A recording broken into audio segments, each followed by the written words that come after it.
The council has preserved one of the oldest and perhaps the best of traditions in our town.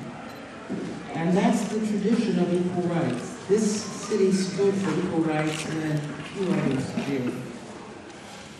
So when it comes to equal rights, if you're in the District of Columbia, there's really only one side to be on.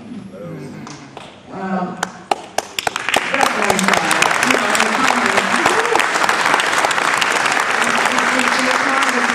there are two sides to everything. Hey, look, they're not two sides. It's equal rights for everybody.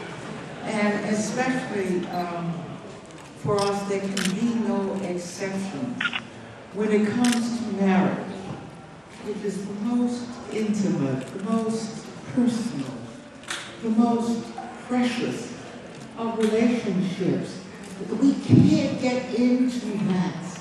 We've got to leave that to people to make themselves happy, and the council understood that and understood they had to fight back, is why I thought I ought to bring the council architects and my own residents to the belly of the beast. Right? That's right.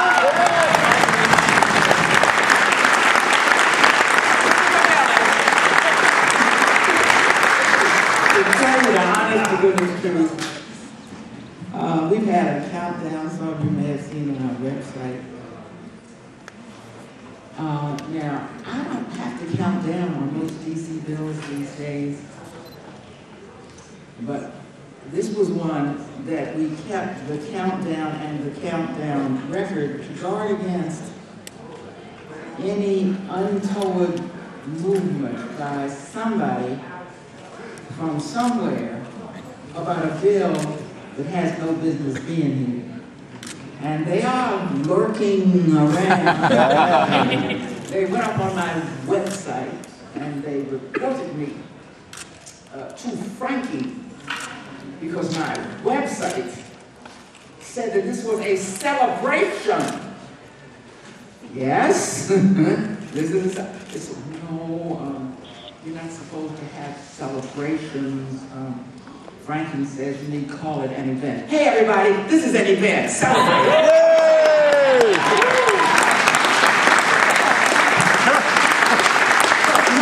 Frankie has never come to me about something on my website. So that does tell you there are prying eyes. If any of you are in the room, celebrate with us. Come on.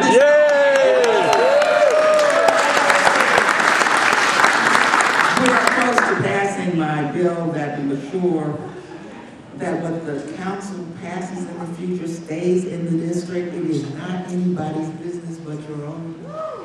And that's what the next bill is. But today we could not be happier to end a successful countdown and to begin a new era. That's what it is, my friends. A new era of equal marriage rights in the nation's capital.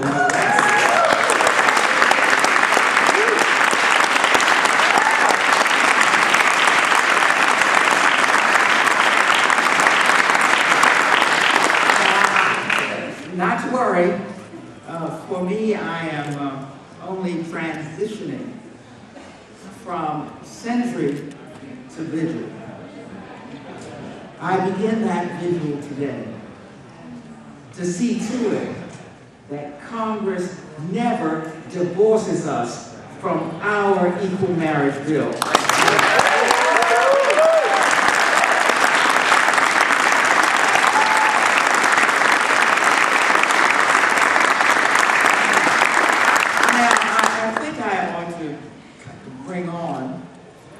The man whose bright idea it was to add to our human rights laws and introduce an equal marriage bill for the residents of the District of Columbia. Come on up, David Catania.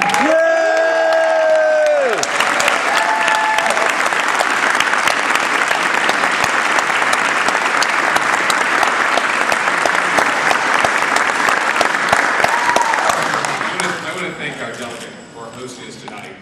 And pardon me, but I have to respond as a citizen constituent, not as a member of the legislature. I woke up this morning, and I hope each of you did the same, profoundly grateful for the service of this woman to my life. That's right.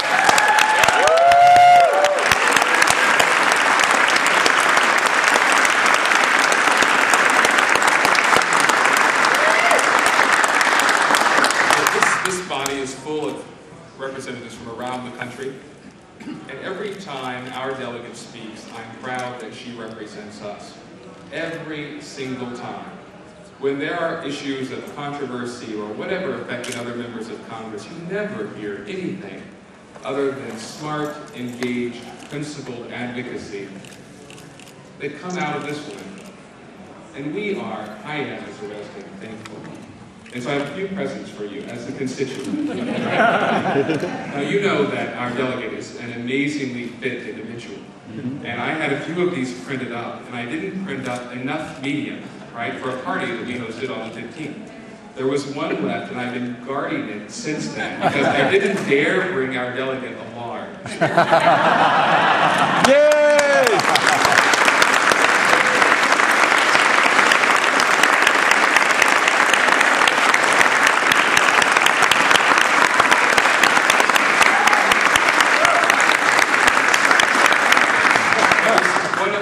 Gift as a constituent that I would like to present to her, and they are a dozen roses. Aww. A dozen roses to signify the extraordinary amount of effort that she put into getting us here today. She is not someone who's going to tell you the effort. It wasn't simply standing as a sentry or a guard. It was every day working very hard, every single day. And so we were joking, about most people went to Congress to do something. Today, we celebrate the fact they did nothing. So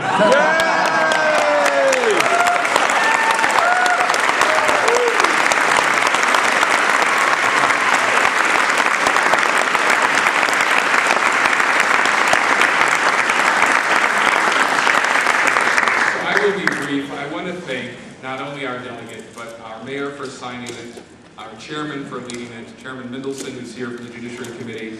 I really also want to thank our straight allies. Much has been written over the last couple of months about how we've been working at this for 40 years, but we wouldn't be here today if it weren't for the bridges we've built to our heterosexual family and friends and neighbors, and especially the members of the council who stood with us almost in unanimity. And so let us celebrate our partners in the straight community who helped get us here today.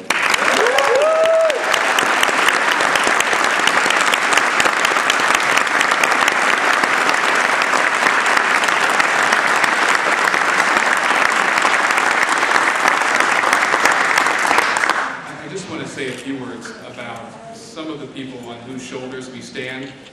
Frank Kameny, Kane Carr, and many others, some who are with us and some who are not. For all of us in this room, we've grown up with a certain sense of arrested development. We've never known what it was like to be fully enfranchised citizens, right? Even as we've gone on to good professions and great lives, we've not known what it's like to be full citizens. And that changes tomorrow for those of us in this room, and certainly for the generation that come after us. And that is a great and deeply and profoundly American experience to be a part of, producing a better community than we found. One that is more in keeping with why this country was founded on principles of equality. And so I'm just very grateful to have been able to play a part in this journey, but we are here to celebrate in this event and to thank our delegate. I mean this because people often try to make hay and find a difference between the delegate and the council on one issue or another. There was never any light between us as it came to this issue. She was with us from the very beginning, adding counsel, advice, and support. And so could we have one more round of applause?